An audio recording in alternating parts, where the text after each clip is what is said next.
আমি একটু আমার প্রশ্নটা ব্যাখ্যা করি।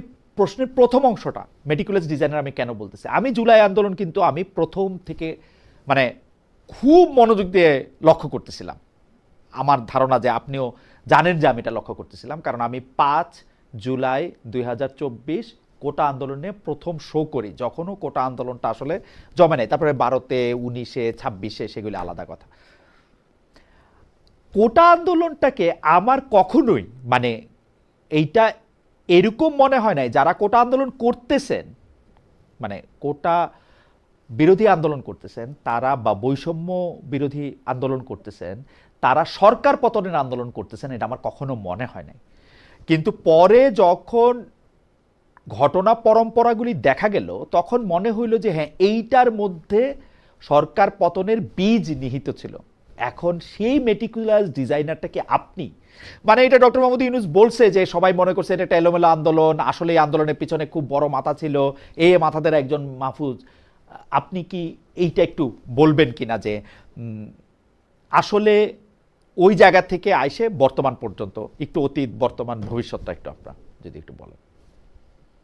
আমি আসলে অতীত এত চর্বিত চর্বণ হয়ে গেছে এবং এত ডিজাইনার, এত মাস্টারমাইন্ড বের হয়েছে, এখন আসলে এত আর আলোচনা করতে স্বচ্ছন্দ বোধ করি না এসব নিয়ে।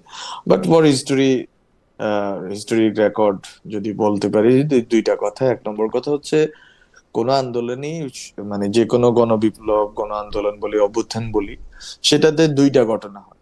একটা ঘটনা হচ্ছে আপনার, আপনি এটাকে জমাবেন কিভাবে, জনগণকে সংঘবদ্ধ করবেন কিভাবে। প্রাথমিক জনগণ, যদি আপনাকে এটাকে লেনিনের কথা ধরে ভ্যানগার্ড গ্রুপ বলি, যে একটা ভ্যানগার্ড, যে যারা হচ্ছে সামনে আগায় যাবে, যারা হচ্ছে জনগণকে দেখাবে পসিবল, এইভাবে করাটা সম্ভব, তোমরা নাইমা আসো, সেটা অবশ্যই কোনো না কোনো ভাবে আপনাকে পলিটিক্যাল মাথা খাটাইতে হবে। এটা হচ্ছে প্রথম কথা। কিন্তু জনগণের জনগণের যেই মানে সাধারণ জনগণের যে স্বতঃস্ফূর্ত আন্দোলন, অভ্যুত্থান, বিপ্লব, যেটাই বলি না কেন, সেটা 16ই জুলাই বিশেষ করে শহীদ আবু সাইদ কে শহীদ করার পরে এরপর থেকে যেই স্রোত জনগণের, সেটাতে কোনো ডিজাইনার, কোনো মেটিকুলাস প্ল্যান কিচ্ছুই ছিল না। এবং আমি এটা আরো ব্যাখ্যা করছি, আর ব্যাখ্যার দাবি রাখে না। এটা আপনি 69 গণ অভ্যুত্থান বলেন, 52টা বলেন, 52 থেকে ভাষা আন্দোলন হয়েছে আপনার মনে হয়? নো। 48 সালের আগস্ট মাসে পাকিস্তান স্বাধীন হইল, ইস্ট পাকিস্তান আমরা, তখন ইস্ট বেঙ্গল ছিল, পরে ইস্ট পাকিস্তান করছে তারা। যাই হোক, তো বিষয়টা হচ্ছে আপনার 48শে সেপ্টেম্বর থেকে ভাষা আন্দোলন শুরু হয়েছে। বারবার চেষ্টা করা হচ্ছে, বারবার নেগোসিয়েশন হচ্ছে। হ্যাঁ, তো এর ভিতর দিয়ে মানে ইভেন জিন্না সাহেব আসার আগে অনেকে দেখেন এটা 47শে সেপ্টেম্বর, নট 48। তো আম, তাহলে ওই সময় থেকে বোঝার চেষ্টা হচ্ছে যে বাংলা ভাষাটাকে আমি অফিসিয়াল ল্যাঙ্গুয়েজ হবে কিনা, হ্যাঁ, বা রাষ্ট্রভাষা হবে কিনা, হইলে আমি চাকরি পাবো কিনা। প্রশ্নটা তো এটা, আজ পর্যন্ত প্রশ্ন এটা। হ্যাঁ, তো ইকোনমি কোয়েশ্চেনটা, ফলে আপনি তখন থেকে এটা বারুদগুলো জমতেছিল।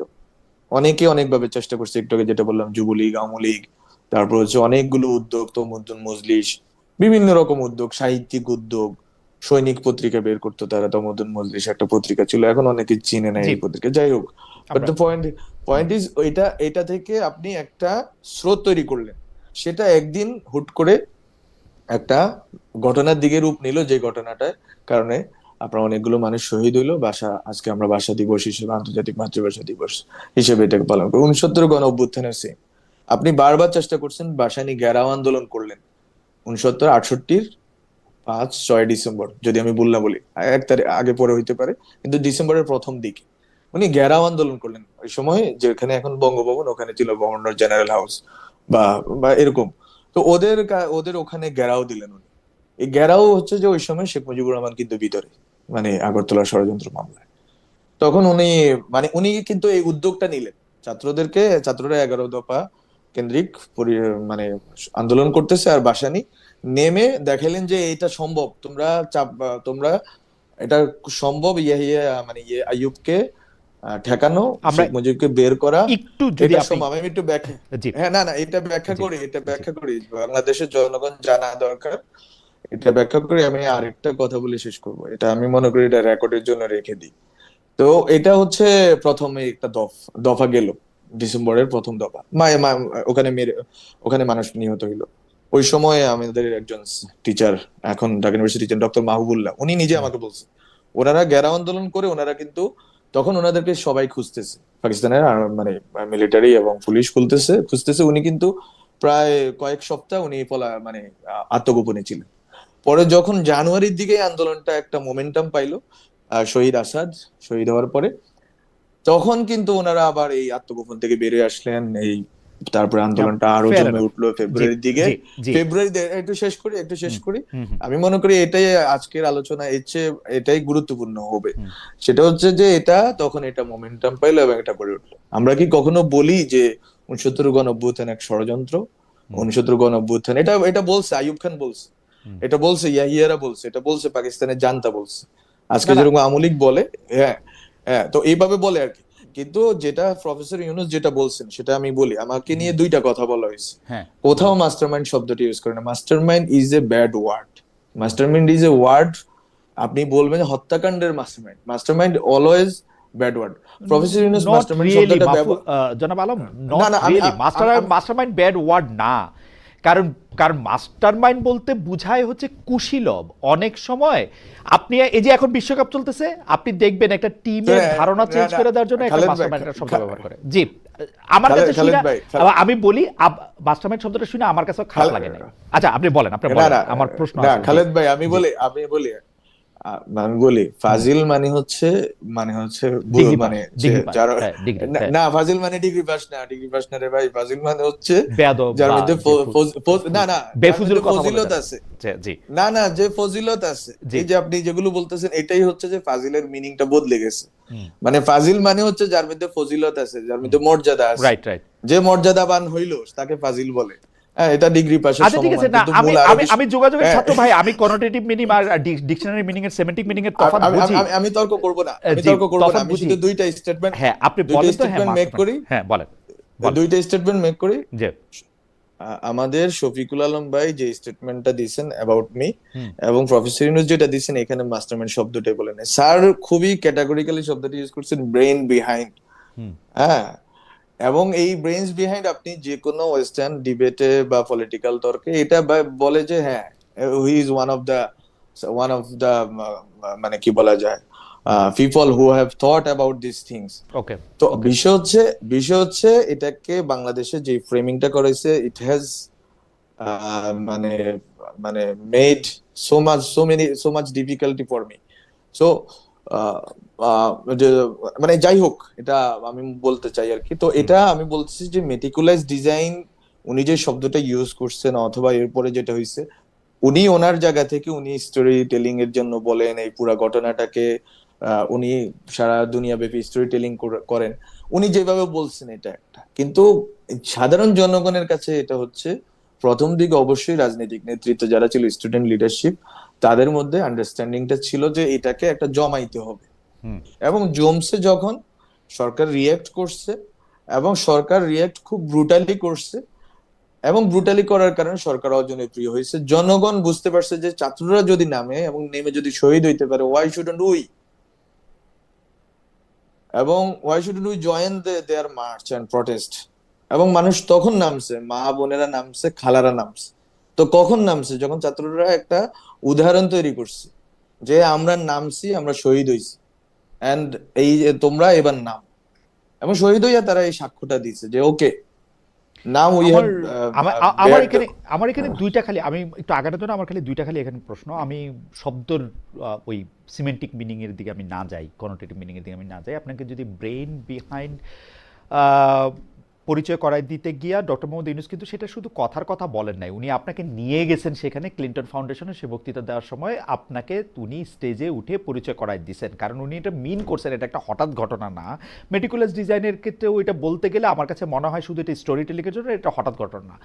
তাও যদি আমি আপনার কথা মেনে নিই যে আচ্ছা এটা একটা হঠাৎ ঘটনা হইতে পারে, তাহলে আপনি আমাকে বলেন তো, যেই আন্দোলনের মধ্যে ছাত্রদের দেখিয়ে দেওয়া পথে জনতা এবং সবাই অংশগ্রহণ করলো, সেই আন্দোলনের যেইটাকে আমরা ক্ষমতার ভাগাভাগি বলি, সেই ক্ষমতার ভাগাভাগিতে ঢাকা বিশ্ববিদ্যালয় কেন্দ্রিক আপনারা যারা সুন্দর করে কথা বলেন, বেশি করে পড়ালেখা করছেন, তারাই কেবলমাত্র ক্ষমতার ভাগাভাগির অংশীদার কেন হইলেন? মানে সেইটার অংশীদার কেন মানে যেই ছাত্র, আমি সহজ করে আমার যে কাছে যতটুকু খবর আছে, আমি তখন জার্মানিতে ছিলাম, সহজ করে যতটুকু করে বলি, যেই ছাত্ররা পথ দেখাইছে ঢাকায়, আপনারা একইভাবে ঝিনাইদহে বা কুমিল্লায় বা আমার পার্বত্য চট্টগ্রামেও সেই ছাত্ররা ওই জেলা শহরেও রাস্তায় নাইমা, কারণ আবু সাইদ স্বয়ং রংপুরের ঘটনা, একইভাবে পথ দেখাইছে। কিন্তু ক্ষমতার ভাগাভাগিতে আপনারা গেলেন, আপনারা লিড করলেন কেন? মানে আপনারা কিভাবে নিজেদেরকে নিজেরা প্রতিনিধিত্বশীল বললেন? মানে কেমনে? ওই আন্দোলনের তো কোনো নেতৃবৃন্দ ছিল না, ছিল সমন্বয়ক। আপনারা মানে এটা কেমনে করলেন, এবং এই পরিচয়টা তখন আপনারা কিভাবে মাইনা নিলেন? এখানে তো ধরেন রিপ্রেজেন্টেশন বলতে তো দুনিয়াতে একটা শব্দ আছে, কিন্তু মানে কয়েক হাজার মানে আন্দোলনরত যারা আছে তাদেরকে, বা যারা আহত শহীদ হয়েছে তাদের ফ্যামিলি মেম্বার, এইভাবে কিন্তু কখনোই রিপ্রেজেন্টেশন নিশ্চিত হয় না। রিপ্রেজেন্টেশন মানে হচ্ছে আমরা এদেরকে মাইনে নিছি। এখন আপনি যদি বলতে পারেন আজকে রিট্রোস্পেক্টিভলি আমার নাহিদ ইসলাম, আসিফ মাহমুদ, মাহফুজ আলমকে পছন্দ হয় না, ওরা না ক্ষমতা কুক্ষিগত করছে, এই কথাটা আগস্ট মাসে কেউ বলছে? সেপ্টেম্বর মাসে? অক্টোবর মাসে? কিন্তু নভেম্বর 69 মাসে? সালের উদাহরণ আপনি দিলেন জনাব আলম, কিন্তু 69 সালে 69 আপনি যাদের কথা আপনি বললেন, যারা লুকায় ছিল পরে বাইরে আসছে, যারা এই কাজ করছে, তারা কেউ গিয়া কি ক্ষমতার, মানে যেটার হচ্ছে ক্ষমতা কাঠামো এবং পুরনো বন্দোবস্তর ক্ষমতার কাঠামোটা মানে তারা সেই ক্ষমতার মধ্যে গিয়ে বসছে তাদের কেউ, বা কখনো বসে? আচ্ছা, আপনাকে একটু বললি, হ্যাঁ, 69-এ যখন শেখ মুজিবুর রহমানকে এরা বের করছে স্টুডেন্টরা কি জন্য? হ্যাঁ। Sheikh Mujib will lead the struggle against Pakistanis. Hmm, hmm, সেখানে শেখ মুজিবুর রহমান যখন লাহোরে গোল টেবিলে বসলেন, তখনকার পত্রিকাগুলো একটু দেখেন, হুম। তখন কিন্তু স্টুডেন্ট লিডাররা অপোজ করছে যে আপনারে আমরা বের করছি কি আপনার এই গোল টেবিল মিটিং করার জন্য নাকি। হ্যাঁ, শেখ মুজিবের এই স্ট্র্যাটেজি নির্বাচনী রাজনীতি সফল হয়তো প্রমাণিত হয়েছে, বা এটা এটা আমরা আলোচনা করতে পারি। কিন্তু কথা হচ্ছে স্টুডেন্টরা, আমি তো মনে করি স্টুডেন্ট না, শুধু স্টুডেন্টদের জন্য আরো সংবেদনশীল, আরো আহ, মানে কি বলা যায়, আরো স্টুডেন্ট বা এই জেনারেশনকে কোনো না কোনো ভাবে গাইড করতে চায়, গাইড এবং সাথে সাথে হচ্ছে যে মানে এলিভেট করতে চায়, এরকম আরো লোককে এখানে নিয়ে আসা দরকার ছিল। মানে ক্ষমতা তো মানে স্টুডেন্টদের ক্ষমতা, গাইড করতে চায় নাকি? মানে মানে কাদের নিয়ে আসা আমি দরকার বললাম ছিল? আমি বললাম যে এইটা আপনি ধরেন না, এই আফরাইজিংটা তো স্টুডেন্ট লেড আফরাইজিং, হ্যাঁ, পিপল ওয়ার দেয়ার বাট হ্যাঁ। Led by students. ওকে। তাহলে স্টুডেন্টরা ক্ষমতার যদি ভাগীদার হয়, এবং ভাগীদার হওয়াটাকে যদি আপামর জনগণ মেনে নেয়, প্রশ্ন না করে, আপনি আজকে রেট্রোস্পেক্টিভলি প্রশ্ন করছেন, আমরা শেখ মুজিবের প্রশ্ন করি, কিন্তু শেখ মুজিব 1971 সালের 72 জানুয়ারি যখন ঢাকা শহরে নামছে, কোন বাপের বেটা তাকে প্রশ্ন করছে? করে নাই না তো। না, সেটা তো এখন আপনি বাপের বেটাত্ব আনতেছেন, কিন্তু এই বাপের বেটাত্ব তো আরেক কথা হইলো। বাপের বেটাত্ব তো এক কথা হইলো, কারণ প্রশ্ন কে করবে? আমি তখন আপনাদের সমর্থন করি, আরেকজন আপনাকে সমর্থন করে, পুরা বাংলাদেশ হ্যাঁ, আপনাদের হ্যাঁ, সমর্থন করতেছে। না না, আপনাদের মনে এটাই থাকবে যে এটাই ইমরানের সরকারের কথাই কিন্তু বাংলাদেশে এই সব বাতি টাতি বন্ধ হয়ে গেছিল। সেইটা তো একটা না, মোমেন্ট। সেটা ইমরানের। সেইটা তো হ্যাঁ, মোমেন্ট। হ্যাঁ, হ্যাঁ, সেটা তো একটা মোমেন্ট হ্যাঁ, না। আপনি ইমরানের সরকারের হ্যাঁ। কথা, আপনি যদি ওই যে পত্রপত্রিকার কথা বললেন, তাহলে পত্রপত্রিকা দেখেন, বাতি বন্ধ করে দিয়েছিল না, আমার বাংলাদেশের সব আমার জায়গায়। আমার মনে আছে, বাংলাদেশের সব আমার জায়গায় মনে বাতি আছে বন্ধ করে ওইটা। দিছিল ইমরানের সরকারের কথা। ওই সব বাতি জায়গায় বলতে ওই অনেক বাতি জায়গায়। ওই হ্যাঁ, বাতি শেখ হাসিনার নির্দেশে ইমরানের সরকারের মুখশ্রিত বয়ানে তারপরে বাতি আওয়ামী লীগ বন্ধ ইমরানের করছে। ওকে, সরকার। সেটা আমরা, না না, সেটা ওকে, আমরা মানুষও, এই তর্কে সেটা না আপনি যাই খালি খালেদ শেখ ভাই। হাসিনা বললে অর্ধেক বলবেন, অনেক মানুষও করছিল, আসলে একটা মোমেন্ট হয়। আচ্ছা, আমি অর্ধেকটা মানেন। হ্যাঁ, হ্যাঁ, আমরা আগাই। অর্ধেকটা না, বলি নাই, আমি কিন্তু বললাম আমি যে বলছি যে শেখ হাসিনার নির্দেশে যেমন বাতি বন্ধ করা হয়েছিল, কিছু কিছু মানুষ এমনিও বন্ধ করছে, যারা ইমরানের সরকারের পরে অনেক শত্রুতে পরিণত হয়েছে। ইমরানের সরকারের অনেক, হইতে কিন্তু একটা পারে, মোমেন্ট, একটা খুবই। প্রত্যেক আপনি আমাকে বলেন, আপনি হ্যাঁ, যদি এখন বলেন যে ওই সময় কে বাপের বেটাত্ব, তইলে ওই বাপের বেটাত্ব দেখালে এটা তো আর শেখ মুজিবের কথা গায় ব্যাপারে, না, কথা গায় না। শেখ মুজিবের ব্যাপারে, না না, আপনি জুলাইয়ের ব্যাপারেও কথাটা বলছেন বলছি। যে ওই সময় কে বলছে না, যে এটা। জুলাইয়ের ব্যাপারে আমি বাপের বেটা শব্দটি ইউজ করি না, শেখ মুজিবের ব্যাপারে বলছি, এটা ইচ্ছা করে বলছি। কারণ ইচ্ছা করে বলছি এই জন্য, শেখ মুজিবুর রহমান উনি হচ্ছে যে আনডিসপিউটেড লিডার ছিলেন এই হ্যাঁ। ইস্ট বেঙ্গলের, ইস্টার্ন বেঙ্গল, হুম, এবং উনি 71-এর পরেও ছিলেন। হুম। উনি 72-এর সংবিধান এবং এই পুরো প্রক্রিয়াটার ভিতরে উনি রাষ্ট্র ব্যবস্থা পুনর্গঠনের ক্ষেত্রে ওনার ব্যর্থতা এবং সব স্টেটসম্যানশিপ আচরণের অভাব, আরো হাজারো কারণে উনি উনি মানে মানুষের কাছে মানে একটা মিশ্র চরিত্রের মানুষ হয়ে গেছেন, এবং এখন তো ওনার মেয়ের কারণে মানুষ ওনাকে অপছন্দ করে। কিন্তু বিষয়টা হচ্ছে কি, আপনি যখন একটা ইতিহাসে বসেন, আমি কেন এটা বলতেছি, আপনি শব্দে পড়ে থাকেন না, আপনি যদি আগান, যেটা হচ্ছে আমি কেন কথাটা বলছি, যে লেজিটিমেসি যেটা, আপনি যদি ওই গভর্নমেন্টে স্টুডেন্টরা না হয়তো অনেক, আমি আপনাকে শুধু একটা কথা বলি, ওই সময়ে একটা পরিস্থিতি এরকম ছিল যে লেজিটিমেসি ক্রাইসিসে পড়তে হইতো গভর্নমেন্টকে। ওকে, হ্যাঁ, আপনি আপনি আচ্ছা ঠিক আছে, আমি শব্দে না আটকাইলাম, আসেন লেজিটিমেসি ক্রাইসিসটা নিয়ে যদি একটু যদি চর্চা করি, যে আপনাদের কাছে মনে হইল যে এই একটা বিপ্লব করে একটা দেশের প্রধানমন্ত্রীকে আরেকটা দেশে হেলিকপ্টারে করে পাঠায় দেওয়ার পর ওই দেশে, উনি, আমরা পাঠাই দিই নাই, উনিই পালাই গেছে। আচ্ছা, হুম।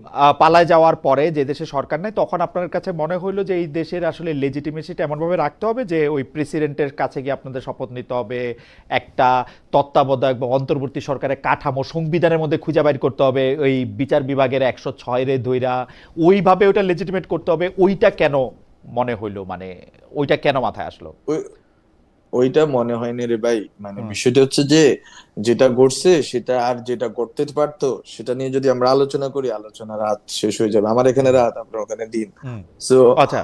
বিষয় হচ্ছে, বিষয় হচ্ছে আপনার, আমার 5 তারিখ 6 তারিখ জিনিসটা কি, 5 তারিখ বিকালে সন্ধ্যায়ও যখন চ্যানেল 24 পুরে গিয়ে ছাত্ররা, ইনক্লুডিং মি, হুম, যখন আমরা কথা বলতেছি, এট দ্যাট টাইমও আমরা ভাবছি যে শহীদ মিনারে, ওই সময় অলরেডি শাহবাগ শহীদ মিনারে আমাদের প্ল্যান যে শহীদ মিনার থেকে সরকার গঠন করা হবে, শহীদ মিনার থেকে সরকারের শপথ হবে। আমি আপনাকে, আমি ফ্যাক্ট বলতেছি, ওকে। এবং আমার যারা যারা হুম, আছে, যারা হুম, সহকর্মী আছেন বেঁচে আছেন, ওরা আল্লাহর রহমতে, হুম, ওদেরকেও জিজ্ঞাসা করতে পারে। হুম, 6 আগস্ট সেম আইডিয়া, হুম, 7 আগস্ট সেম আইডিয়া, 8 আগস্টে প্রফেসর ইউনূস যখন আসছেন তখনও পরিকল্পনা ছিল যে শহীদ মিনারে উনি যাবেন, উনি জনগণের মধ্যে থেকে শপথ গ্রহণ করবেন।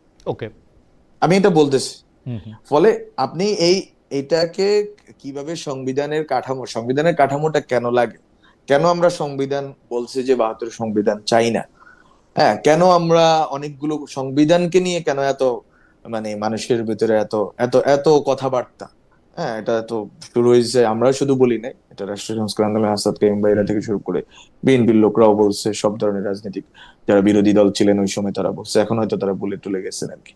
তো বিষয় হচ্ছে আপনার, তাহলে প্রশ্নটা কি, আপনি সংবিধান এক্সট্রা কনস্টিটিউশন বা কনস্টিটিউশনের বাইরে গিয়ে একটা সরকার গঠন করবেন, গঠন করে ওটাকে পরিচালনা করবেন, ওই ক্ষেত্রে 5 তারিখে যখন সারাদিন মিটিং হয় রাজনৈতিক দলগুলোর সাথে, স্টুডেন্টদেরকে বাদ দিয়ে, এবং রাজনৈতিক দলগুলোর সদিচ্ছা, আমি রাজনৈতিক দলগুলো বলতে শুধু বিএনপি বলতেছি না, জামাত ইসলামী, তো তারা মিলে যখন এই সভা, মানে মিটিং মিটিং করেন, এবং ওই মিটিং এ ছাত্রদের প্রতিনিধি নামে কয়েকজনের 2-3 জনকে নিয়ে যাওয়া হয়, যারা আসলে ভুয়া, এবং ছাত্রদের, মানে ভুয়া বলতে কিছু নাই, মানে তারা আসলে ছাত্রদের ওই অর্থে যে এটা সংগঠন ছিল বা যে কাঠামো ছিল এই কাঠামোর ভিতরে না। তারা তাহলে কারা, এটা কি বলা যাবে, ওই মানে ওই ছাত্র প্রতিনিধিরা কারা, নাকি ওইটা, এটা আপনি বলতে চান না? না এটা আপনি চাইলে দেখতে পারেন, ওকে, ওকে, অনলাইনে ঠিক এটা আছে। আছে, দুইজন দুইজন গেছে, এটা ওই দিনের নোটেও আছে, বঙ্গভবন থেকে যে প্রেস রিলিজ পাঠানো হয়েছে ওখানেও আছে। তাহলে কি সো একটু ইউ ক্যান বলবেন, সি দ্যাট। বলবেন আমাদের দর্শকদের একটু? না, আমার তো নাম মনে নাই রে ভাই, আচ্ছা ঠিক, আমি ও তো আচ্ছা, ওদের নাম মনে নাই, মনে ও রাখতে আচ্ছা হয়তো ঠিক আছে, পারবো না। ঠিক আছে, ওকে, হ্যাঁ, ওকে, ওকে, নাম মনে রাখতে পারবো না, কিন্তু আমি আপনাকে রেফারেন্সটা দিয়ে দিলাম বঙ্গভবনের ওই দিনের প্রেস রিলিজটা, ওকে, ওকে, প্রেসিডেন্ট অফিস ওকে। থেকে যেটা যেটা বের হয়েছে। তাহলে বিষয় হচ্ছে এই সব প্রক্রিয়া কিন্তু চলমান ছিল, এখন ছাত্ররা কতটুকু বিপ্লবী হইতে পারে, আজকে তো মানুষের মধ্যে এই প্রশ্ন রিয়েল কারণেই আছে, মানুষের হতাশা, এক ধরনের আশাভঙ্গের কারণেই আছে যে আসলে বিপ্লবী সরকার সম্ভব ছিল। আমরা তো বলি নাই যে বিপ্লবী সরকার সম্ভব না, আবার বলি নাই যে বিপ্লবী সরকার করাটাই আমাদের আমাদের মানে আমরা করতে পারতাম কিন্তু করি নাই, এটাও কিন্তু বাস্তবতাকে পুরোপুরি ব্যাখ্যা করে না। কেন বলি, এটা এত একটা জটিল একটা পর্ব, এই 5 আগস্ট থেকে 8 আগস্ট পর্যন্ত, এটা যে যতভাবে বলুক, আমি মনে করি যে প্রত্যেকটাই কোনো না কোনো সত্যকে ধারণ করবে, অনেকগুলো সত্য মিলে এটা নিয়ে একদিন কথা হবে, আজকে হয়তো আমি ডেফিনেটলি, বলতেছি, আরেকজন ডেফিনেটলি। বলবে, তখন হচ্ছে এটা একটা একটা পুরা সত্যটা চিত্রটা আপনি পাবেন। কিন্তু আমাদের স্টুডেন্টদের জায়গা থেকে যদি আপনি শুনতে চান, আমরা আসলেই চাইছি একটা পরিবর্তন সরকার, এই সংবিধানের কাঠামোর ভিতরে যাতে আমরা না ঢুকি, সেটা আমরা চাইছি। ওকে, হ্যাঁ, তারপরে আমরা তারপরে স্টুডেন্টরা চাইছি। তারপরে এটা একটু বলেন যদি। তারপরে জি। তারপরে হচ্ছে যে আপনাকে বলি, বাংলাদেশের অবস্থা 5ই আগস্ট থেকে 8ই আগস্ট আপনি যদি ওই সময় দেশে থাকতেন দেখতেন, তখন প্রশ্নটা হয়ে গেছে, that quote unquote stability and peace. আপনি হিন্দুদের উপর হামলা, আপনি এর পরবর্তীতে আপনি 8ই আগস্টের পরেও যদি দেখেন, একটা দীর্ঘ সময় পর্যন্ত একটা একটা অস্থিরতা। এই অস্থিরতা কিন্তু যে কোনো গণঅভ্যুত্থান বিপ্লবের পরে এই অস্থিরতাটা হয়। এই অস্থিরতাটাকে আপনি মানে কনসলিডেট করার জন্য সাংগঠনিক ফোর্স আপনার ছিল, আমাদের ছিল না। আমাদের পুরা বাংলাদেশে যে বিপ্লবী ফোর্স থাকা দরকার, যাদেরকে দিয়ে আপনি কনসলিডেট করবেন পাওয়ার, এবং পাওয়ার কনসলিডেট করে একটা সরকারকে আপনি নিয়ে আসবেন, যে সরকার খুব দ্রুততার সময়ে কিছু সংস্কার, কিছু গুরুত্বপূর্ণ পরিবর্তন, রাষ্ট্রীয় প্রতিষ্ঠানগুলো পরিবর্তন করে নির্বাচন দিবে। সেই প্রাতিষ্ঠানিক সাংগঠনিক কাঠামো আমাদের ছিল না। আমাদের ছিল lakh lakh millions of people, যারা হাসিনাকে পতন করতে চাইছে, কিন্তু তাদেরকে দিয়ে আপনি এই পুরা ঘটনাটা, একটা বিপ্লবী সরকার গঠন করে এটাকে সাস্টেইন করাবেন, সেটা তো আমরা পরেও পারি। যদি প্রফেসর ইউনূসের গভর্নমেন্টের, আমাদের গভর্নমেন্টের যদি আপনি ব্যর্থতার যদি একটা কারণ যদি কেউ শুনতে চায়, আমি বলবো এটা হচ্ছে পলিটিক্যাল কমিউনিকেশন ডিসঅর্ডার। যে আমরা আমরা কমিউনিকেশন করতেছি কার সাথে? আমরা 8ই আগস্ট, যদি 8ই আগস্টের পরে আমরা গভর্নমেন্টে, আমি তো গভর্নমেন্টে ঢুকছি 28 আগস্টে, আমি স্যারের সাথে হুম। আমি ছিলাম হচ্ছে as a specialist, and I had to বিশেষজ্ঞ ডিল উইথ হিসেবে, মেনি হ্যাঁ। পলিটিক্যালি, হুম। হ্যাঁ, পলিটিক্যাল ইস্যুস। তখন আমরা কিন্তু কল দিতাম বিএনপি নেতাকে। আমাদের তো কোনো নেতা নেই রে ভাই, আমাদের তো আছে সাধারণ জনগণ। সাধারণ জনগণ তো বিএনপিও করছে, জামাতও করছে, কেউ আওয়ামী লীগ ফ্যামিলিরও ছিল, কেউ হচ্ছে বিভিন্ন ধরনের মানুষ। সেটা তো এক এক এক এক এক শিলা মানুষ না, মনোলিথিক না তারা, একটা চিন্তা না, একটা কাঠামোবদ্ধ কিছু না। তারা তো 10 ধরনের। যখন শ্রমিক অঞ্চলে অনেকগুলো ভায়োলেন্স এবং আপনার অস্থিরতা তৈরি হয়েছে, এবং সরকারকে তো এগুলো মানে মোকাবেলা করতে হবে, কারণ আমাদের শ্রমিকদেরকে টিকাইতে হবে, শ্রমিক প্রতিষ্ঠানগুলো টিকাইতে হবে, গার্মেন্টস এটাকে ঠিক করতে হবে, যেটা জনাব একটা আলম, আমার কাছে মনে হয় যে এই পর্যন্ত আমি যত ব্যাখ্যা শুনছি, আপনার ব্যাখ্যাটা আমার কাছে মনে হয়েছে যে আপনি সেই সময়কার একটা প্রকৃত চিত্র বা আমি একটা দেখতে পাইলাম চোখের সামনে। কারণ 5, 6, 7, 8 তারিখে কারণ কেন বিপ্লবী সরকার না হয়ে একটা কাঠামোবাদী বা সাংবিধানিক কাঠামোর একটা সরকারের দরকার হয়েছিল, সেটা আমার কাছে খুবই। কিন্তু আমার একটা প্রশ্নও আছে। আপনি কিন্তু খুবই মানে খোলা মনে আপনি স্বীকার করে নিলেন যে বৈষম্য বিরোধী ছাত্র আন্দোলন বা যারা এই গণ অভ্যুত্থানটা ঘটাইছে, যারা এই নেতৃত্ব দিতেছিল, তাদের তো ওই সাংবিধানিক মানে ওই সাংগঠনিক কাঠামো ছিল না যাতে তারা এই ব্যাপারগুলি কন্টেন করতে পারে। আপনি যারা সংখ্যালঘু তাদের উপরে হামলার কথা বলছেন, শ্রমিকদের সাথে এক ধরনের সংঘর্ষের কথা বলছেন, পুলিশ বাহিনীর কথা আপনি বলেন না, আমি বললাম, ইত্যাদি নানা রকম। কিন্তু কোনো অসুবিধা নেই। হ্যাঁ, পুলিশ বাহিনীর কথা আমরাই বলছি, এবং জি, আমরা পুলিশ বাহিনীর হ্যাঁ, যে মানে মানে 54 সদস্য, আমি বলি জি, ফর জি, রেকর্ড, 54 জন পুলিশ সদস্য যারা শহীদ হয়েছেন, যারা বা মারা গেছেন, যেটাই বলেন না কেন, বাংলাদেশে যে ভাষা ইউজ করেন, বিষয় হচ্ছে তাদের পরিবারকে সরকার থেকে অর্থ সরবরাহ করা হয়েছে। এটা আমরা নিজেরা করছি। আমি নিজে অ্যাবসলিউটলি। আইজিপির সাথে, তো হ্যাঁ, জি, তো আমরা তালিকাও করছি। আমরা তাদেরকে অ্যাজ নাগরিক হিসেবে তাদের পরিবারের জন্য সহযোগিতা করছি। তো তো এখন বিষয় হচ্ছে যে যে কোনো ভায়োলেন্স, এখন এই ভায়োলেন্সটাকে আপনি আসলে কোনটা কম কোনটা বেশি এসব দিয়ে না, আসলে না, আপনি আমি বিচার আমি করবেন বেশি না। কমের যাই হোক, জায়গায় সেটা আমরা না আসতেছিলাম না। আপনি একদম যেরকম পরিস্থিতি ব্যাখ্যা করলেন, আমি আসলে দেশের বাইরে থাকলেও তখন আমি জার্মানিতে, কিন্তু আমি 5, 6, 7, 8 এই 4 দিন আমি ছুটি বাতিল করে আবার কর্মক্ষেত্রে আসছিলাম, মানে ডয়েচে ভেলেতে। তো সেই 5, 6, 7, 8 তারিখে আমাকে খেয়াল করতে হয়েছে। তো আমি আপনার কাছে আমার প্রশ্ন, আপনি কিন্তু বললেন যে ছাত্রদের কিন্তু সেরকম সারা দেশব্যাপী একটা সাংগঠনিক কাঠামো ছিল না যেখান থেকে একটা আপনারা কোন একটা নির্দেশ দিলেন বা কোন একটা স্বেচ্ছাসেবক বাহিনী তৈরি করে তাদেরকে রক্ষা করতে চাইলেন, সেটা আসলে সম্ভব ছিল না। কিন্তু যাদের ছিল, অর্থাৎ যেগুলি পুরনো রাজনৈতিক দলগুলা, বিএনপি, জামায়াত বা যারা অন্যভাবে ছিল, তাদেরকে কি আপনি ওই সময়কার এইসব পরিস্থিতির জন্য দায়ী করেন যে তারা এটা কন্টেন্ট করতে পারে বা কিছু ক্ষেত্রে ইন্ধন জুগিয়েছে? হ্যাঁ, না, আমি হচ্ছে যে এইভাবে মানে জেনারেলাইজেশন করব না। হুম। সেটা তো হচ্ছে যে মানে আপনার মুক্তিযুদ্ধের পরেও তো বাংলাদেশে হিউজ পরিমাণ মব ভায়োলেন্স, এবং মব ভায়োলেন্স না শুধু, আজকে যে অর্থে মব ভায়োলেন্স বলে, এটা আপনি 72 সালের পত্রিকায় পড়লে এটাকে কম মনে হবে। হ্যাঁ, এগুলো আমরা বলতে চাই না। কারণ আমরা হচ্ছে যে আমরা মানে এগুলো হচ্ছে যে ইতিহাসের পিঠিয়ে ইতিহাসকে বয়ানের বিরুদ্ধে বয়ানের যুদ্ধ করে আসলে কত দূর অগ্রসর হওয়া যায়। সাধারণ মানুষ দেখছে স্টুডেন্টরা কতদূর কি করছে। তো যাই হোক, এটা শুধু মিডিয়া ন্যারেটিভ দিয়ে সবকিছু কম ম্যানিপুলেট করতে পারলে হাসিনা আজকেও ক্ষমতায় থাকতো। তো মিডিয়া যারা চেষ্টা করতেছে, এই চেষ্টা আসলে ফলপ্রসূ হবে না। সাধারণ ছাত্ররা কিন্তু ঘরের ভিতরে আছে, যেই মা জন্ম দিছে ওই মায়ের সাথে আছে, যেই বাবা জন্ম দিছে ওই বাবার সাথে আছে, যে চাচা দেখছে ওরে দেখছে এতদিন ধরে ওর সাথে আছে। ফলে ছাত্রদের বিরুদ্ধে আপনারা হচ্ছে যে অনেকগুলো ন্যারেটিভ সেট করবেন আর সাধারণ জনগণ এটা বিশ্বাস করবে, এটা সম্ভব না। তো যাই হোক, সেটা করুক, কিন্তু বললাম যেটা, যে 72-এর পরে এই ঘটনাগুলো ঘটছে, এটাকে কন্টেইন করার যে প্রশ্নটা হচ্ছে কন্টেইনটা সাধারণ জনগণ করছে। আপনি যদি জানার চেষ্টা করেন, আমি মনে করি ওই সময় জিনিসগুলো ডকুমেন্টেড হওয়া দরকার ছিল। আমি জানি না কেউ করছে কিনা। ডাকাত আসবে, আসবে, বা বিভিন্ন রকম অনেক ধরনের গুজব সত্য মিলিয়ে যেই অবস্থা তৈরি হয়েছে, বন্যার পরিস্থিতি তৈরি হয়েছে, একবারে 2 সপ্তাহ করে তো বন্যা হয়েছে বাংলাদেশে। এর আগে মানে আপনারা দেখছেন যে প্রত্যেকটা মন্দিরে মন্দিরে ইসলামী আন্দোলন, কমির আলেমরা, আমি ওদের কথা বলতেছি, সাধারণ সবাই করছে, কিন্তু ওদের কথা এই জন্যই বললাম যে ওদের ভিতরে এই সংবেদনশীলতা জুলাই তৈরি করতে।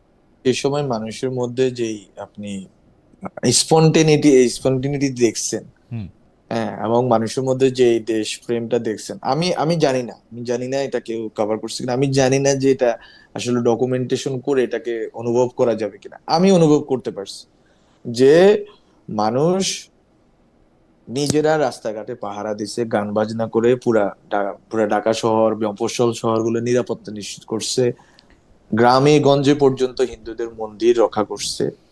আপনার বন্যা হওয়ার পরে সাধারণ মানুষ নিজেদের, আমি নিজে দেখছি এটা টিএসসি তে, যে যে মাটির ব্যাংক ভেঙে এসে টাকা দিয়ে গেছে। না জনাব আলম, আমি যে জায়গাটা কথা হ্যাঁ, বলছিলাম যে এগুলি আমি একদমই অস্বীকার করব না, কারণ আমি দেখছি যে ধরেন উত্তরা থেকে মতিঝিল পর্যন্ত সারা ঢাকা শহরে বিভিন্ন ফ্ল্যাট বা অ্যাপার্টমেন্ট পাহারা দেওয়ার ঘটনা যেরকম হয়েছে, গ্রামে গঞ্জে এরকম হয়েছে। আমার কথা হলো, যেই দুষ্কার কর্মগুলি ঘটছে সেইগুলি কন্টেন্ট কেন করা যায় না? মানে 1971 সালে বা 72 সালে ঘটছে, বা 72 সালে পরবর্তী সময় ঘটছে বইলা কি আর আমি এইটা কেন না ঘটছে না সেটা না দেখতে না চাবো না? না না মানে এবং না না, আরো একটা প্রশ্নে আরো আসে একটা আরো একটা প্রশ্নে জিনিস আমি আসে না। আরো একটা জিনিস আমি বলি যে আমি কিন্তু খুব মনে করি যে আমাদের জেনারেশন খুব মনে করে যে আগের জেনারেশন খুব ভালো ছিল, এই জেনারেশন, কিন্তু আমি এর উল্টাটা মনে করি। অনেক ক্ষেত্রে যোগাযোগ ব্যবস্থার একটা সাংঘাতিক ইয়ে দাঁড়ানোর ফলে মানুষের অনেক সচেতনতাও বাড়ছে। এখন মানুষকে পিটায় মাইরা ফেলবে, অন্যজনের ঘরে গিয়ে আগুন দিয়ে দিবে, পুলিশ অফিসারকে মাইরা ফেলবে, থানায় গিয়ে আগুন দিয়ে দিবে, এইটা মানে এবং যেটাকে আমরা জয়লাভ করতেছি বলতেছি, সেটা লাভ করার পরে ওইটা কেন ঘটলো বলে আপনার মনে হয়? আমি তো বললাম, সেটা তো আপনি দেখতেছেন একটা ছোট অংশ, আচ্ছা। আপনি বড় অংশটা দেখতেছেন না। আমি আপনাকে একটা কথা বলি, সেপ্টেম্বর অনওয়ার্ড, আপনি সেপ্টেম্বর 2024 অনওয়ার্ড আপনি হচ্ছে যে ভায়োলেন্স এগেইনস্ট মাইনরিটি আপনি দেখাইতে পারবেন না ওই অর্থে। খুবই র্যান্ডম এটা। এরপরে আবার কিছুটা সার্চ হয়েছে মাঝে মধ্যে, কিন্তু এটা দেখেন, আমি বলি তাহলে কন্টেইন করা গেছে। প্রশ্নটা হচ্ছে কন্টেইন করা গেছে, এবং কন্টেইন করছে, কিন্তু ওই সময় পুলিশ ছিল না, ওই সময় অন্যান্য ফোর্স কিন্তু আমাদেরকে অতটুকু সহযোগিতা করছে কিনা আমি আমি জানি না, কিন্তু ওই সময় সাধারণ জনগণ সহযোগিতা করছে, এই অভ্যুত্থানের পক্ষের লোকেরা সহযোগিতা করছে to appease the to appease and to control the situation. এটা কিন্তু খুবই না গুরুত্বপূর্ণ না একটা না না, পর্ব কিন্তু কিন্তু আমি বাংলাদেশের জানি না জনাব রাজনীতি। আলম, আপনি কি আমার প্রশ্নটা এড়াচ্ছেন নাকি আমি আপনাকে প্রশ্নটা করতে পারতেছি না? না না, আমি আমার উত্তর কথা হলো, দিচ্ছি, আমি উত্তর দিচ্ছি। যে আপনি সেপ্টেম্বর অনওয়ার্ড এগুলি করছেন, আমার কথা হলো আপনি জবাব দিতেছেন যে ভাই 16 কোটি 17 কোটি তো ঘটনা, এরকম ঘটনা 17টা ঘটছে। আমার প্রশ্নটা হইলো, হাসিনা অন্যায় করছে, হাসিনা পালায় গেছে, এর মধ্যে সংখ্যালঘুদের যারা পুরাইলো, যারা ওই লোককে আক্রমণ করলো, তারা কারা আসলে? আপনারা কি এই জবাবটা আপনি দিবেন না আপনি যে তারা কারা? আপনি মানে হু আর আপনি দে? বললাম, they if they are perpetrators, তাদেরকে আইনের আওতায় আপনি আনা হইছে, এখনো সুযোগ আছে, আনেন। আপনি, এটা ফৌজদারি অপরাধ, আপনি লয়ের লোক, আপনি আইনটা তো জানেন এটা পরে, আনা আইনটা যাবে। তো পরে, মানে না এইটা না, করার আপনি মানসিকতাটা আপনি কেন? এবং আপনি সেই সময় অনেকে এটাকে এটা এটা সাপোর্ট করা, করছে, এটা কারণটা কি? মানে এটা ধরেন আমি তো সাপোর্ট করি নাই। আপনি করেন নাই, আপনি কোন আপনি করেন লিডার, নাই, সেই আপনি জন্য কোন, কিন্তু আপনি আজকে সেই জন্য কিন্তু অনেকেই বলেন আপনি যেটা সাপোর্ট করেন নাই, আপনি যে এটার বিরুদ্ধে দাঁড়াইছেন, তার জন্য আপনাকে অনেক মূল্য দিতে হয়েছে। আমি জানি না, মানে এটা লোকের ধারণা, আপনি হোক যেটা না সাপোর্ট হোক করেন না নাই, হোক না, মূল্য কিন্তু যারা দিতে তো সাপোর্ট হয়, করছে তারা তো ভালো আছে। অনেকে আবার সেটা বলতেছে। তা- তো সেই জন্য তো সাপোর্টটা যারা করছে সেই জায়গায় কারা করছে সেইটা তো আমাদের জানা দরকার। কারা করছে আমি তো বললাম কারা করছে, তাদের তো আপনি একটা তো হচ্ছে আপনি যেটা বলছেন যে ইনডিসক্রিমিনেটলি সংখ্যালঘুদের বিরুদ্ধে আঘাত, হুম। সেটা তো আমরা ফ্রম ভেরি বিগিনিং, আমি তো মনে আছে আমার 10-12 আগস্টে পর্যন্ত সেখান থেকেই আমরা শুরু করছি মিটিং করা হিন্দু সম্প্রদায়ের নেতৃবৃন্দের সাথে, বসা শুরু করছে আমাদের অভ্যুত্থানের লিডাররা মিলে। হ্যাঁ, আমরা বসা শুরু করছি, প্রত্যেকটা জিনিস আমরা হচ্ছে যে খুঁটিনাটি জানার চেষ্টা করছি, কোথায় কি প্রবলেম হচ্ছে, আমরা কিভাবে সমাধানটা করতে পারি, আমরা কিভাবে এটাকে কন্ট্রোল করতে পারি। গভর্নমেন্টে আমি নিজে যাওয়ার আগে হ্যাঁ আমরা হিউজ পরিমাণ মানে প্রত্যেক দিনে অনেকগুলো মিটিং আমরা করতে হয়েছে বিভিন্ন গ্রুপ অফ পিপলের সাথে, যে আমরা কিভাবে এই ভায়োলেন্স গুলোকে ইয়ে করতে। এখন ভায়োলেন্স গুলো কে করছে কে করে নেয়, এটা কিন্তু আপনি যদি আপনি যে উত্তরটা জানতে চাচ্ছেন যে কোনো একটা গ্রুপ অফ পিপল, কোনো একটা বেস্টেড ইন্টারেস্ট, কোনো একটা নির্দিষ্ট আদর্শ ধর্মের লোক কিনা বা ধারার লোক কিনা, এরকম আপনি পাবেন না। আপনি ধরেন না যদি আপনি তো নিউ ইয়র্কে থাকেন, নিউ ইয়র্কে যদি মানে এখন যদি বিদ্যুৎ চলে যায় আপনি অনেক রকম সুবিধা সুযোগ সন্ধানী লোক দেখতে না, পাবেন, তা যে আছে। দেখা হুম। গেলে হ্যাঁ হ্যাঁ তা আছে। ফলে আপনার যেটাকে বলা যায় যে আপনার মানে আপনাকে সিস্টেমেটিক এথনিক অথবা একটা রাজনৈতিক ভাবে নিকেশ করার জন্য যে এরকম প্ল্যান ওইরকম কিছুই ছিল না। এটা ছিল একটা তো হচ্ছে যে হিন্দু আওয়ামী লীগ লিডার এদের একটা অংশ এক ধরনের প্রতিশোধ পরায়ণতার শিকার হয়েছে, সেটা একটা ঘটনা, সেটা আপনাকে আলাদাভাবে দেখতে হবে, নেত্র নিউজের রিপোর্টে আছে, সেটা আপনাকে আলাদাভাবে দেখতে হবে। কিন্তু সাধারণ হিন্দু পরিবারের যারা আঘাতপ্রাপ্ত হয়েছে আমি তো মনে করি তাদের পক্ষে আমরা ওই সময় দাঁড়াইছি। আমি নিজে চেষ্টা করছি পুরো রিপোর্টটা ওদের কাছ থেকে নিয়ে আমি ওদের পুনর্বাসন করার। আমি এটা ওকে, মানে আমরা একটু যখন আমি আগাই, স্যার আমরা একটু আগাই জনাব আলম। জি আগান আগান আমরা আগান। একটু আগাই। এই এই সিরিজেরই আরেকটা প্রশ্ন, সেটা হচ্ছে যে আমরা কিন্তু শেখ হাসিনারে বিরুদ্ধে যখন কথা বলছি তখন আমরা মুক্তিযুদ্ধের চেতনা বিক্রির কথা বলছি। আমরা বলছি যে মুক্তিযুদ্ধকে নিয়ে উনি ব্যবসা করেন এবং মুক্তিযুদ্ধ উনি মানেন না। মুক্তিযুদ্ধের যে নীতির উপর ভিত্তি করে মুক্তিযুদ্ধ করা হয়েছিল সেটা গণতন্ত্র হোক, সমাজতন্ত্র হোক, জাতীয়তাবাদ হোক বা ধর্মনিরপেক্ষতা, এর কোনোটাই উনি মানেন না, এর কোনোটাই ওর মধ্যে নাই। কিন্তু শেখ হাসিনার পতনের পর মুক্তিযুদ্ধের ভাস্কর্য ভাঙা হবে, স্বাধীনতা যারা আছে তাদের বিরুদ্ধে এটা করা হবে, এইটা কেন আসলো? আমি আবারও বলতেছি যে আপনি কিন্তু মানে আপনাকে আমি আলাদা দেখি অন্য সবার থেকে, কিন্তু এই যে সবাই বা ক্ষমতার কাঠামো থেকে এইটাকে একটা প্যাট্রন যদি আমি নাও বলি, আমি বলবো যে এইটাকে একটা ধামা চাপা দেওয়ার চেষ্টা, এইটা কেন? কারণটা কি? মানে এইটা প্রোটেক্ট না কইরা তাদেরকে ভালো বলার চেষ্টাটা কারণটা কি মুক্তিযুদ্ধের সাথে না এটা কি? আমি মনে করি না এরকম এরকম ভাবে হয়েছে, আর আমি ভালো অন্যরা খারাপ এরকম না। না, আমি ঘটনা হচ্ছে ভালো আমি বলতেছি যদি না, মানে ভালো আপনি আপনি অত বলেন আ- নাই আর কি আ- যে ওটাও আমি ভাঙা আ- উচিত। আ- কারণ শেখ না না হাসিনা, আমি কেন যেমন শফিক আমি ভাইয়ের ভাঙার বক্তব্য পক্ষে আমি না। বলি, সরকারের বক্তব্য কিরকম? শফিক ভাইয়ের বক্তব্য হচ্ছে আচ্ছা ওই বিল্ডিং ভাঙা হইলো কেন? হাসিনা ওইখানে বক্তৃতা দিচ্ছে দেখে বিল্ডিং ভাঙা দিয়ে আসছে। মানে এটা কিন্তু শফিক ভাই জাস্টিফাই করছে। আচ্ছা, ওনার ওনার পয়েন্ট অফ ভিউ আমি ব্যাখ্যা করতে পারবো না, উনি ব্যাখ্যা করতে পারবেন। জি। আমি যেটা আমার পক্ষ থেকে বলতে পারি হুম। সেটা হচ্ছে আমি যে কোনো ধরনের ভাঙাভাঙির বিরুদ্ধে আমি নিজে বারবার বলছি, এবং 32 ভাঙার দিনও আমি বলছি কথাটা। তো আমার পয়েন্টটা হচ্ছে কি, আমার পয়েন্টটা খুবই ক্লিয়ার। আপনি বাংলাদেশে আওয়ামী লীগ প্রশ্ন মূর্তি ভাস্কর্য ভবন ভেঙে করতে পারবেন, ভবন ভাঙা হয় না, এরকম কোনো অভ্যুত্থান বিপ্লব হয় না। আপনি মর্নিং নিউজ জ্বালাই দিছে 52 সালে ভাষা আন্দোলনকারীরা, কি জন্য জানেন? আমি গল্পটা বলি, আপনি যদি স্মরণ না করতে পারেন। সেটা হচ্ছে মর্নিং নিউজ আমি শুনতে মর্নিং পাচ্ছি, নিউজ আমি শুনতে পাচ্ছি। জি। হ্যাঁ মর্নিং নিউজ রিপোর্ট করছে, চাপাইছে যে দেখো ঢাকায় ধুতি পরা কতগুলো লোক হেঁটে যাচ্ছে, এরা ভারতের চর, এরা পাকিস্তানের বিরুদ্ধে ষড়যন্ত্র করতেছে। এন্ড ভাষা আন্দোলনকারী যারা তারা মর্নিং নিউজ জ্বালাই দিছে। and you can go through those newspapers if you want, আমার কাছে আছে, আমি আপনার পাঠাই দিব। না না, ঠিক তো আছে। না মানে না না না, আমি আমি আমার এখানে প্রশ্নটা অন্য, এখানে আমার প্রশ্নটা অন্য। এখানে এটাই প্রশ্ন ভাই, এখানে হচ্ছে যে যে কোনো স্থাপনা, যে কোনো রাজনীতিক ভাই যেটাকে আপনি, রাজনীতিক ভাই আপনি আপনি যখন ভাঙতেছেন তখন যে আপনি 7 জন বীর শ্রেষ্ঠর মূর্তি ভাঙছেন। অবশ্যই ভাঙবো না, না না, অবশ্যই 7 জন ভাঙবো বীর না। শ্রেষ্ঠর মূর্তি আপনি ভাঙছেন, আপনার যদি বাংলাদেশের উপর আক্রোশ না থাকে, আপনার যদি না না না, মুক্তিযুদ্ধের উপর আক্রোশ না আমি থাকে, you can't do it. Yes you can do it, but আমি বলছি যে বীরশ্রেষ্ঠদের বাঙ্গা বলেন, আপনি আইবেন তাজউদ্দিনেরও যদি বাঙ্গে এবং অন্যান্য লিডারদের এই বাঙ্গাটাকে আমি তো জাস্টিফাই করতেছি না, কিন্তু আমি বলতেছি যে দেয়ার ওয়াজ এ না আপনি কন্ডিশন। না না, আপনি শেখ হাসিনার উপরে রাগ আছে, শেখ হাসিনার উপরে রাগ থাইকা আপনি রাগ উপরের দিকে উঠছে, আপনার তার বাপের উপরেও রাগ হইলো, আপনি তার বিল্ডিং জ্বালা দিচ্ছেন। আপনি না, তার বাপের উপর রাগ, কিন্তু তার বাপের উপর রাগ আমি বলি, আপনারা যদি এটা ইকুয়েট করতে চান তাহলে আপনারা যে জটিলতায় পড়বেন, সেই জটিলতাটা হচ্ছে যে আপনারা আসলে সঠিক ভুলের বাইরে চলে যাইতে হবে, একটা জায়গায় চলে যাইতে হবে যেটা একটা সুফিবাদী দ্বারা, কিন্তু ওখানে আপনি যাইতে পারবেন না কারণ আপনি পলিটিক্যাল। আমি বলি যে সেটা হচ্ছে যে শেখ হাসিনা তার বাবাকে বিক্রি করছে। শেখ হাসিনা ইভেন শেখ মুজিবুর রহমানকে বারবার বলা হয়েছে আপনি জাতির পিতা থাকেন, মহাত্মা গান্ধীর মতো আপনি আর ক্ষমতা নিয়েন না, আপনি থাকেন না আমাদের সবার অভিভাবক হয়ে। উনি হন নাই, উনি নিজে নিজে দায়িত্ব নিয়েছেন, দায়িত্বে ভুল শুদ্ধ অনেক কিছুই থাকে, উনি করছেন, উনি অনেকভাবে মিশ্র প্রতিক্রিয়ার শিকার হয়েছেন, ওনার ফ্যামিলি সহ শহীদ হয়েছেন, সেটা আমরা বুঝলাম। কিন্তু এখন যেই পর্যায়ে আছে শেখ হাসিনা, যেই পর্যায়ে ওনাকে নামাই নিয়ে আসছে, সেখানে শেখ মুজিবকে যখন শেখ মুজিবের মূর্তিগুলো ভাস্কর্য যেই অর্থে বলেন না কেন, এটা যখন ভাঙা হচ্ছে, আপনি পিপলের দিকে তাকান, আপনি এটাকে পিপল বলতে পারেন, আপনি এটাকে মব বলতে পারেন না, এটা পিপল। এটা পিপল হচ্ছে যে এটাকে এখানে কোনো স্টুডেন্ট লিডারকে আপনি খুঁজে পাবেন না যাদের আমাদের না, আমরা কোনোদিন ভাঙতে যাই নাই। তো এটা সাধারণ মানুষ ভাঙছে, কেন ভাঙছে?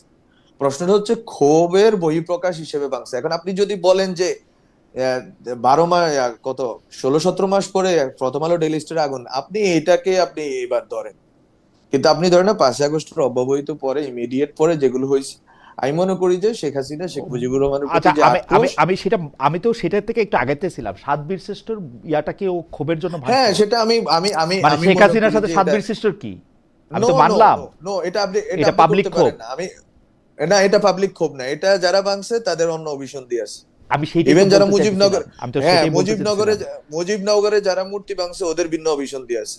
যারা ঢাকা বিশ্ববিদ্যালয়ের পাশের এই যে আপনার মানে জগন্নাথ হলের পিছনে এখানে যে মন্দির মূর্তি ভাস্কর্য ভাঙছে, ওদের ভিন্ন অভিসন্ধি আছে। দে আর নট আওয়ার পার্ট। আমি যদি সঠিক হই, তাহলে আমার সাথে সাথে বাংলাদেশে মিলিয়নস অফ পিপল এই আইডিয়া ধারণ করে, খালেদ ভাই। হুম। জুলাইয়ের পক্ষের হাজার লাখ লাখ লোক এই আইডিয়া ধারণ করে যে এই ভাঙাগুলো উচিত হয় নাই। আপনি শেখ হাসিনার প্রতি ক্ষোভ আছে, শেখ মুজিবের প্রতি ক্ষোভ আছে, কারণ শেখ হাসিনা শেখ মুজিবকে এই টেনে নামাইছে এখানে।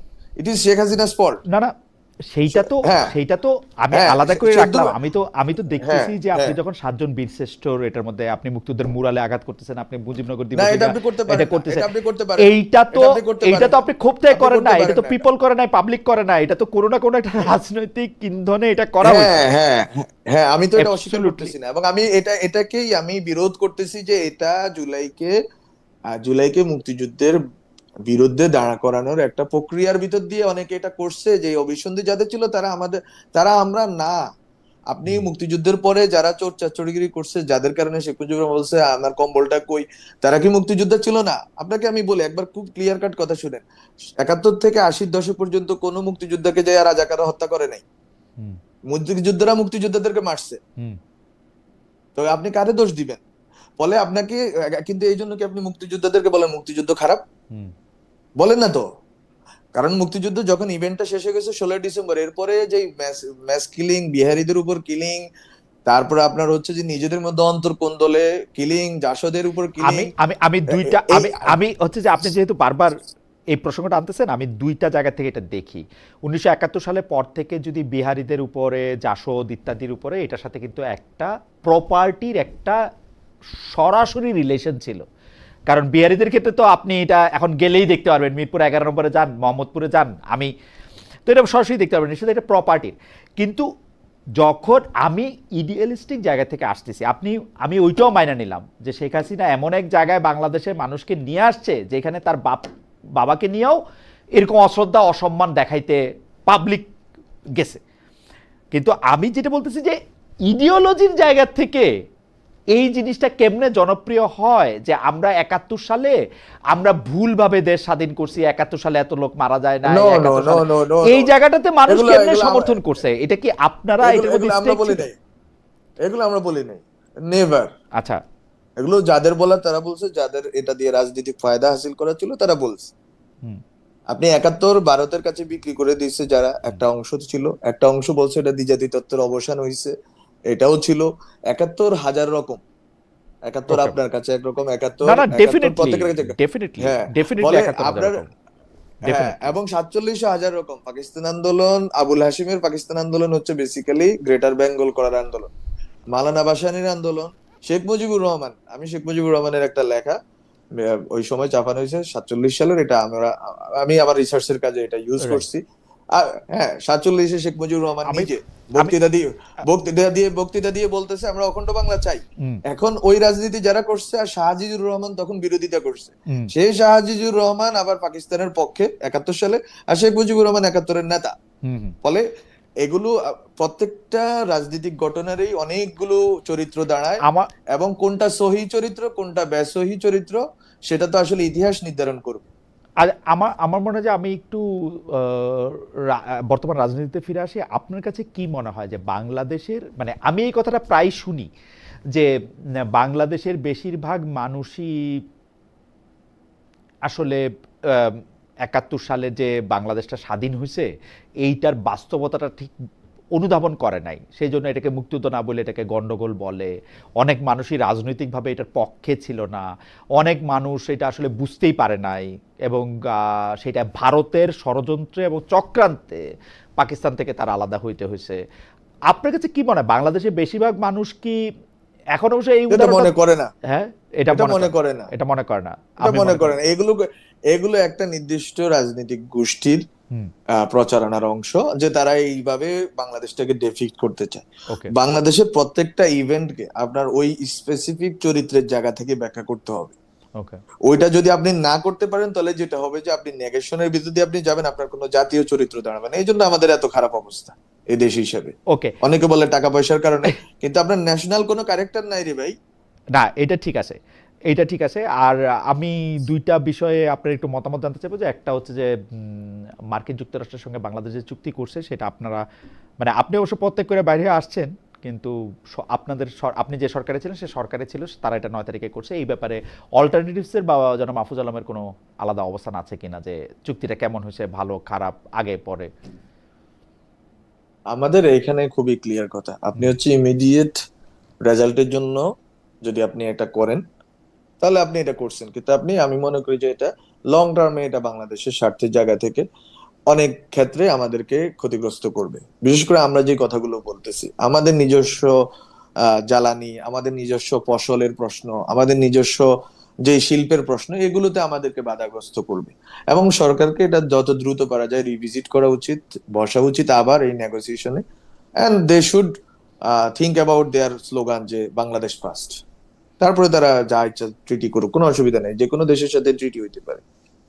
আপনি চুক্তিটা দেখছেন কিনা, এটা কি বাংলাদেশের পক্ষে গেছে বা? আমি আমি আমি চুক্তিটা দেখি না, কারণ আমার সময় ক্যাবিনেটে এটা তোলা হয়নি, আমি জানিও না এটা ওই সময়। হুম, আমরা জানতাম যে এটা একটা ট্রেড নেগোসিয়েশন, খলিল ভাই এবং ওই সময় যিনি ছিলেন বশির ভাই, ওনারা হুম, করতেছেন। হুম, তো ওনারা করছেন, ওনারা যাওয়া আসা করতেছেন নিয়মিত, এটা আমি জানি। ওই সময় আমি ওয়াশিংটনে নিজে গেছি যখন, হুম, নিউ ইয়র্কে। হুম, নিউ ইয়র্কে ছিলাম ওই যে আগস্ট মাসে বোধহয় আমার প্রোগ্রামে। হুম। তো তখনও আমি জানতাম যে এই কাজটা চলমান আছে, আমাদেরকে এম্বাসির লোকরা বলছে। তো এইটা চলমান আছে এটা আমরা জানি, কিন্তু এটা ডিটেলস আমি নিজে পড়ি নাই। আমার যেটা যতটুকু পত্রিকাতে কলাম এখানে সেখানে লেখা হয়েছে, এই জন্য আমি বলছি আমাদের কিছু স্বার্থগত জায়গাতে ইমব্যালেন্সড একটা জায়গাতে চলে গেছে। এটাকে আপনি যদি সরকার যদি বাংলাদেশ ফার্স্ট নীতি অবলম্বন করে, সরকারকে এটা রিকনসিডার করা উচিত, রিভিজিট করা উচিত, রিনেগোশিয়েট করা উচিত। একজন দর্শক জালাল আহমেদ উনি বলতেছেন, খালেদ ভাই আজ 3টি টকশো গেল কিন্তু বাজেট নিয়ে কোনো আলোচনা না করা কারণ কি? ভাই জুন মাসের 9 তারিখে বাজেট নিয়ে প্রোগ্রাম করেছি আমি, একটু প্রোগ্রামটা দেখেন, মানে বাজেট হওয়ার আগে বাজেট নিয়ে প্রোগ্রাম করা হয়েছে। আচ্ছা, আরেকটা বিষয় নিয়ে আমি একটু কথা বলি, সেটা হচ্ছে যে ডক্টর জাহেদ রহমান, মানে বাংলাদেশের সাথে ভারতের সম্পর্ক, বাংলাদেশের একজন উপদেষ্টা, উনি ভারতে গিয়েছেন, তাকে আসলে 2 ঘন্টা এখানে সেখানে বসিয়ে রাখা হয়েছে, অনেক প্রশ্ন করা হচ্ছে, তিনি আবার সেখানে ফিরে আসছেন। আপনি কি মনে করেন বাংলাদেশ ভারতের সম্পর্কের ক্ষেত্রে এইটা বলা হয় যে বিএনপি ভারতের সাথে এক ধরনের ভালো সম্পর্কই চায় বা প্রতিশ্রুত, তো সেই ক্ষেত্রে এইটাকে আপনি আসলে কিভাবে বিশ্লেষণ করেন, মানে এইটা হচ্ছে এইটা? আমার মনে হয় যে আসলে এটা আপনি অনেকভাবে ব্যাখ্যা করতে পারেন, যে হুম, বাংলাদেশে এখন ভারতের সাথে একটা শীতল পরিস্থিতি থেকে তারা ইলেকশনের পরে তারা নিজেরা ইলেকশন বারবার দাবি করছে। হ্যাঁ, দ্যাট ইজ ইন্টারেস্টিং। তারা গত 17 বছর ইলেকশন চায় না, বাট ইন্টারিম সরকারের সময় তারা বারবার ইলেকশন দাবি করছে, যে ইলেক্টেড গভর্নমেন্টের সাথে তারা কাজ করবে। এখন ইলেক্টেড গভর্নমেন্টের সাথে তাদের কেন বনিবনা হচ্ছে না, তারা কেন এই টেনশন গুলো জিয়ে রাখতেছেন, এটা তারা ভালো বলতে পারেন। আমি কিভাবে বলবো এটা? ইন্ডিয়া আচ্ছা ইন্ডিয়া আচ্ছা, গেল অনেকে যে ইমিগ্রেশনে। বলেন, যারা মাহফুজুল আলম, অনেকে যে বলেন যে খলিলুর রহমান সাহেব যিনি ছিলেন ডক্টর মোহাম্মদ ইউনূসের নিরাপত্তা উপদেষ্টা, তিনি যে জনাব তারেক রহমানের পররাষ্ট্রমন্ত্রী হলেন, অনেকে যে বলেন যে এটা আসলে ইন্ডিয়া এবং আমেরিকার কার্ড বা আমেরিকার চাপে পড়ে এই সরকারকে এটা করতে হয়েছে। আপনার কাছেও কি তাই মনে হয়, নাকি এটা একটা ধরেন খলিল সাহেব এত যোগ্য লোক যে তাকে নিতেই চাইছে বিএনপি, সেজন্য তাকে নিছে? আপনার কাছে কোনটা মনে হয়? এটা এটা বিএনপি ভালো বলতে পারবে ভাই, আপনার বিএনপি কাছে তো কি আমি করি মনে না। হয়, মানে আপনার কাছে কি আমার মনে হয় যে মানে আমার একজন অন্তর্বর্তীকালীন সরকারের উপদেষ্টা এত গুরুত্বপূর্ণ যে তাকে পররাষ্ট্রমন্ত্রী হিসেবে বিএনপির মতো এরকম একটা পুরনো দলে নিতে হবে, মানে এটা আপনার কাছে কি মনে হয়? বিএনপি টেকনোক্রেট নিতে অভ্যস্ত, টেকনোক্রেট বিএনপি সেই অনেক আগে থেকেই নেয়। নেয়, তো এটা কিন্তু আসলে হ্যাঁ, টেকনোক্রেট মানে হচ্ছে, সেটা টেকনোক্রেটদের মধ্যে তো বিএনপি মানে ধানের শীষ মার্কা টেকনোক্রেটও অনেক আছে, মানে এই ডক্টর মোহাম্মদ ইউনূস মার্কা এখন টেকনোক্রেট কেন নিতে এখন হলো? না না, আপনি কোনটা দানেশিস কোনটা ডক্টর মোহাম্মদ ইউনূস এটা তো আপনি কিভাবে জানেন? আমি জানি না, আমি আচ্ছা জানতে পারিনি। আচ্ছা, না এইটাও এটা একটা কি ভালো কথা, দানেশ? এটাও একটা ভালো কথা বলছেন, কারণ আমাদের এই অনুষ্ঠানের প্রেক্ষিতে আমি এই উপসংহারে আসছিলাম যে ডক্টর খলিলুর রহমান আগে থেকেই বিএনপির লোক, বিএনপি বরং আপনাদের মধ্যে ওনাকে প্ল্যান করছিল, এবং ডক্টর মোহাম্মদ ইউনূস যেহেতু কিছুই বোঝেন না, উনি এটা বুঝতে পারেন নাই, শুনেন, এটা এটা হইতে পারে। এটা এটা এটা একটা মজার যে আমরা ধরেন এই যে এতগুলো স্পেকুলেশন করতেছি, হুম। কিন্তু এখানে স্পেকুলেশনের চেয়ে আসলে আমাদের এটা পলিটিক্স স্পেকুলেশন এবং হচ্ছে ব্লেমিং গেমিং সবকিছু, কিন্তু আমার যেটা মনে হয় যে আসলে বাংলাদেশে পররাষ্ট্র মন্ত্রণালয় এই জিনিসটা খুবই ইম্পর্টেন্ট একটা জায়গায় চলে গেছে, এবং জিও পলিটিক্যাল যে টেনশন আমরা পড়ে আসতেছে আমাদের গাড়ির উপরে, হ্যাঁ, এটা এই ক্ষেত্রে আমার মনে হয় যে বিএনপি যদি যেটা ভালো মনে হয় তারা করছে, এবং বিএনপি এটা ভালো বুঝতে পারবে কাকে দিয়ে তারা এই টেনশনটাকে মিটিগেট করতে পারবে এবং ম্যানেজ করতে পারবে। এটা বোধহয় তাদের একটা চিন্তা ছিল। এর বাইরে আমি জানি না আসলে এটা আহ আগে পরে কিভাবে কি হইলো, কে কার হয়ে খেললো। কারণ হচ্ছে খেলাটা তো আসলে আপনি বুঝতেও পারবেন না, যদি খেলোয়াড়ের খেলা এই হয় তাহলে আপনি বুঝতে পারবেন কিভাবে, আর যদি খেলা আপনিই বুঝে যান তাহলে খেলোয়াড় খেলোয়াড় হইলো কিভাবে। না সেটা ঠিক আছে, কিন্তু ধরেন আবার একটা পুরনো কথা কইতে হয় যে ইলেকশনটা একটা গেল, সেইটারে আপনি একটা ভাগ বাটোয়ারার ইলেকশন আপনি বলছেন। বাইরে এটা তো কইয়া দিছি কথা, আগে তো একবার কইছি। আবারও বলেন, আর আবারও একটু বলেন, অল্প একটু বলেন, আপনি একটু বলেন যে এখন এই বাটোয়ারা থেকে, মানে আমার প্রশ্নটা ওই বাটোয়ারা পর্যন্ত না, মানে যে জুলাই স্পিরিট ছিনতাই হয়ে গেছে বলে মানে বা অনেকে বলে থাকেন, আমি আপনার কথা যদি নাও বলি, ক্ষমতার মূল নিয়ন্ত্রক যুক্তরাষ্ট্র, এটা যদি আমরা নাও বলি, এই জায়গা থেকে কি আসলে আর ফিরে আসা সম্ভব? মানে মানুষ তো ওইটাই চাইতেছে মনে হয়, তাই না? এগুলো আসলে কোনোটাই স্থির কিছু না। হুম হুম। হ্যাঁ, আমরা একসময় ভারত, একসময় ইন্ডিয়া, একসময় আমি আমি চিন্তা করি কবে ঢাকা উইল, আমরা একটা স্লোগান আছে আমি নিজের লেখায় লিখছি, Dhaka will be the centre. আমি আচ্ছা। ওইটার অপেক্ষায় আছি। এর এক পর্যন্ত কে কি করলো এটা আমরা দেখার দরকার নেই। আমাদের টার্গেট কি? আমরা যদি আমাদের ইয়াং জেনারেশন বলি, এবং আমি মনে করি এনসিপি করুক যেই দলে করুক না কেন, আমাদের জেনারেশন এই ক্ষেত্রে একমত যে ঢাকাকে সেন্টার বানাইতে হবে, সেন্টার অফ গ্র্যাভিটি বানাইতে হবে এই অঞ্চলে। ওকে। শেষ। আমাদের আমাদের স্বপ্ন এত বড়, এটা হচ্ছে কথা। এবং এটা বানানোর জন্য আমাদেরকে স্বনির্ভর হইতে হবে, আমাদের প্রতিষ্ঠানগুলোকে শক্তিশালী করতে হবে, এবং আমাদের রাজনৈতিক কালচার ঠিক করতে হবে, আমাদের রাজনৈতিক ভাবে সংগঠিত হইতে হবে। আমাদেরকে আরো আমাদের যে ব্যর্থতা আছে, আমাদের যে কমতি আছে, এগুলো থেকে শিক্ষা গ্রহণ করে আমাদেরকে প্রস্তুত হইতে হবে। আমরা ওই দিকে তাকাই আছি। এক সময় একজন আসবে, খেলবে, এটা কোথায় নাই? এটা কোন দেশে অন্য দেশ প্রভাবিত করার চেষ্টা করে না? শুনেন খালেদ ভাই, আমি একটা কথা বলি, আমি এটা বলছি অনেকবার, এখন আজকে আপনার সুবাদে অনেককে বলতে সুযোগ পাচ্ছি। সেটা হচ্ছে অনেকে বলে না ভারতের ষড়যন্ত্র বাংলাদেশের ভিতর। আমি তো মনে করি এটা ভারতের foreign policy. Why don't you have a foreign policy? মানে বাংলাদেশকে আমি বলতেছি, হুম। আপনার ভারতের ফরেন পলিসির অংশ বাংলাদেশে সে হেজিমনি রাখবে, সে এটা, তো এটাকে সে করতলগত করে রাখবে। এটা তো তার ফরেন পলিসি পলিটিক্যাল ফিলোসফির অংশ, তাই না? এটা তো, এটা সে একটা রাষ্ট্র হিসেবে করতেছে। বাংলাদেশ কোথায়? মানে ওকে। বাংলাদেশ যদি এক্সিস্ট করতে চায় তাহলে তো বাংলাদেশের নিজস্ব তো প্ল্যান থাকতে হবে। আমরা কি করব এই সবগুলো গ্লোবাল পাওয়ারের সাথে, আমরা কিভাবে নেগোশিয়েট করব, আমরা কিভাবে আমাদের সেরাটা আদায় করে নিব, ওইটাই আমরা চাই।